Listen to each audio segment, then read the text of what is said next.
కాదండి. ప్రోడక్ట్ అమ్మడం అనేది సెకండరీ, ఓకేనా? ప్రోడక్ట్ అవసరమే, ప్రోడక్ట్ ఉండాలి, క్వాలిటీ ప్రోడక్ట్ ఉండాలి.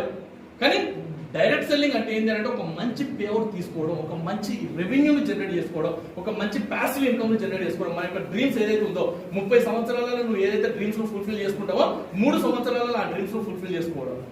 బై గ్రేస్ ఆఫ్ గాడ్ నాకంటే ఎక్కువ స్కిల్స్ ఉన్న వాళ్ళు కూడా ఉన్నారు.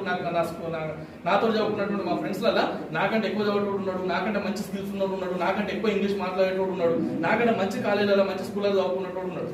మాక్సిమం ఇవాళ మా సర్కిల్లో కూడా హైయెస్ట్ శాలరీ 70 నుంచి 80 వేల రూపాయలు తీసుకుంటా ఉన్నాడు. ఒక్క ఫ్రెండ్ గాడు మోహన్ అని చెప్పేసి బెంగళూరులో కూడా జాబ్ చేస్తా ఉన్నాడు. 1,20,000 రూపాయలు, 1,30,000 రూపాయలు హైయెస్ట్ శాలరీ వాళ్ళని, హైయెస్ట్ శాలరీ మా సర్కిల్ మొత్తం. కానీ ఇవాళ ఇదే డైరెక్ట్ సెల్లింగ్ పుణ్యమా అని చెప్పేసి 1,00,000 రూపాయలు ఏ మంత్ కూడా నేను తక్కువ తీసుకోలేదు. అది ఇక లీస్ట్ అన్నట్టు 1,00,000 రూపాయలు వచ్చింది అంటే ఆ మంత్ ఫెయిల్యూర్ మంత్ అన్నట్టు నాకు. ఇప్పుడు మా సర్కిల్లో కూడా ఎవడైతే హైయెస్ట్ జీతగాడు, హైయెస్ట్ శాలరీ